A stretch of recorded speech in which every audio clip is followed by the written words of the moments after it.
I was able to work at the Georgia Innocence Project in a realm of criminal defense I had never had any experience with before. And having had visited my client in prison and having my first real client interaction, I was really able to learn how to speak with a client and communicate to get the answers I needed about his case, while showing compassion to someone who is still a human being who's had 26 years in prison for a crime that he did not commit. And I really enjoyed speaking with him one-on-one, even in this stark setting of being in prison. And it really opened my eyes to this problem of wrongful conviction in our country. And I felt special for being a part of that movement and making a contribution to this movement to show other people and be a part of that wrongful conviction is real. It's a real problem.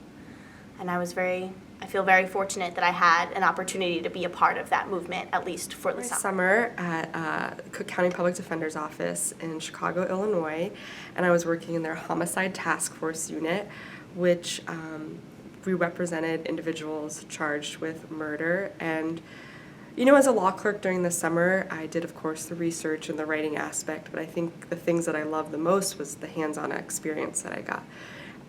I would work with clients on a regular basis, either when seeing them in the courtroom or going to the prisons and jails to talk to them. I talked to them on the phone. I helped in investigations, going out in the field, taking pictures. I listened to jail calls, video surveillance. I looked at morgue photos. I participated in 2 jury trials, which was really impressive, just to see that whole process from jury selection to the jury verdict and being behind the scenes. That was really eye-opening. I got to cross-examine an expert witness, my little claim to fame that summer, and helped perform during a murder trial. It was just great experience. This summer I worked at the ACLU Women's Rights Project at the national office in New York. It was absolutely amazing to work with so many high-profile attorneys who dedicated their lives to working for civil rights, and actually really seeing how litigation and policy work can have such a large impact on the rights of so many. Specifically with the Women's Rights Project, I worked a lot dealing on issues of discrimination against breastfeeding women.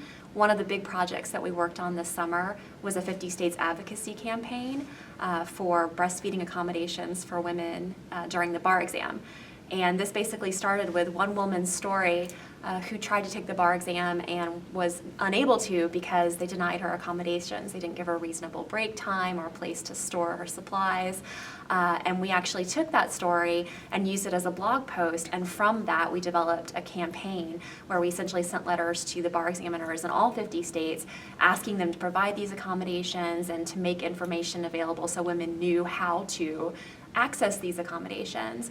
And we got such an immediate response. So many bar exams actually changed their policies or were willing to work with us to provide more information.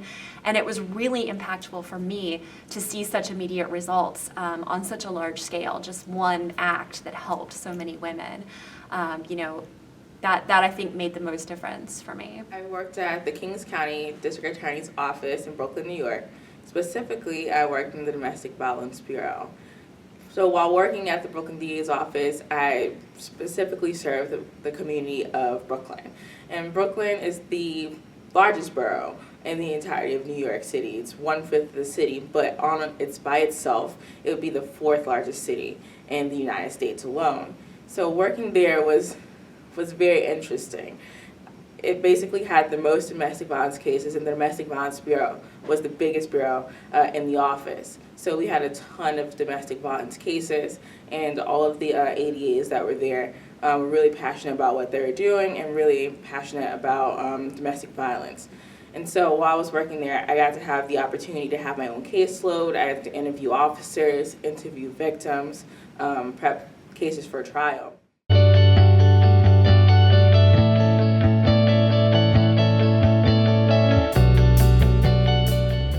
So without receiving EPIC grant last year, I absolutely would not have been able to take that job with DeKalb County.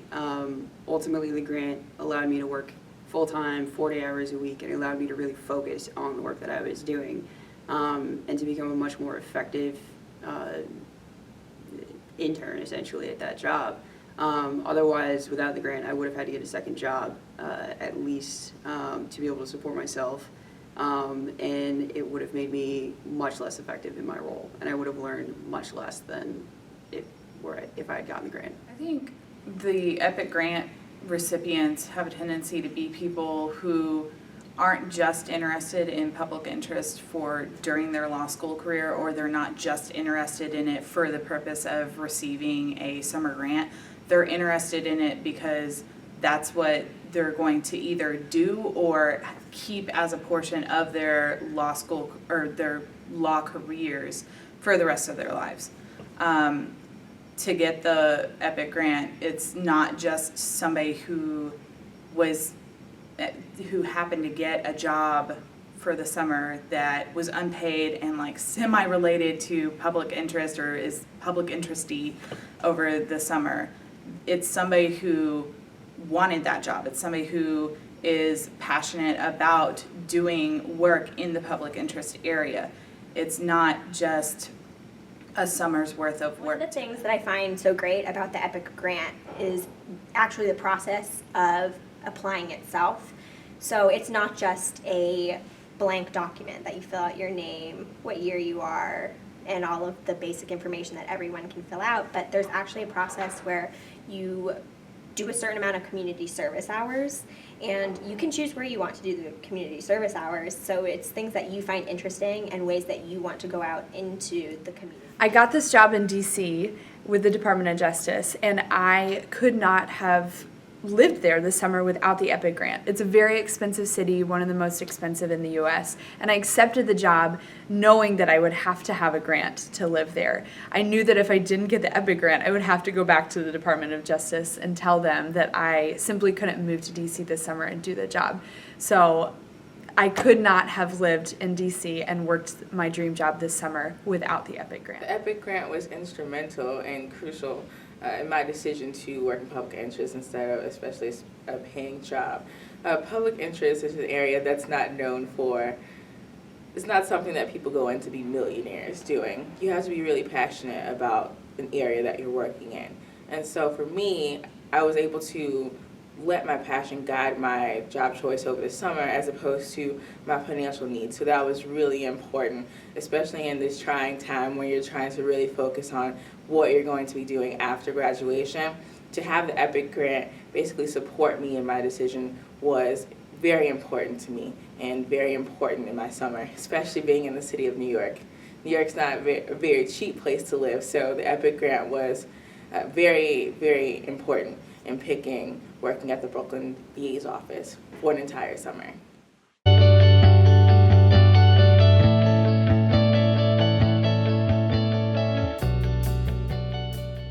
It was also great because I was able to just be exposed to all the opportunities that are available for a law student interested in public interest and what that means to be a public interest attorney.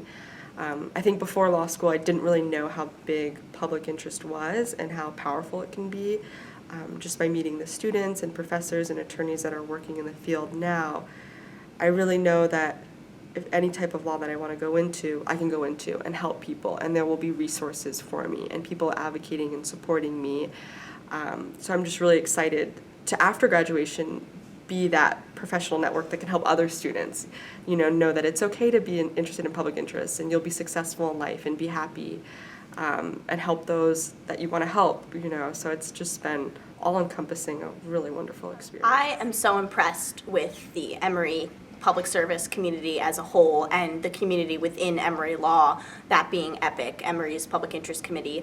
Our passions, we need each other to pursue what we love, and we need these grants to pursue what we love. So having professional support within Emory Law and beyond in the local community, and having support for one another within the EPIC student body community is invaluable. It's also really nice to know that we have this sort of one-on-one experience with these other people who are interested in public interest, and it becomes sort of like a public interest family where we know that we can rely on these other people when it's kind of scary going out on a limb and saying that you want to be a public interest attorney because the resources might not always be there.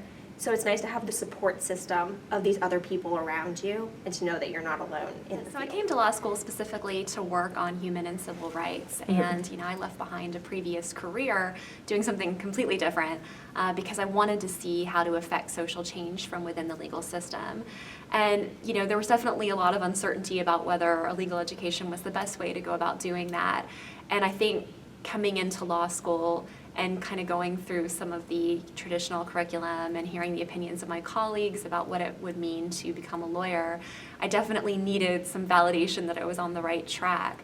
And I think the community has been invaluable for that, just being able to interact with other students and professors and legal professionals who really have used the law to affect social change and to make a difference in the lives of others and to fight for people's rights has really, really helped me in feeling like I've done the right thing by coming to law school and that this is the avenue that I need to continue to explore. I think at Emory, there's perhaps a reputation that the public interest community isn't that strong, or that it's hidden a little bit. But I've actually had a completely opposite experience to that, in that I came to law school specifically to do public interest work, and I haven't had to really stretch to find any kind of resource and wanting to kind of further that career.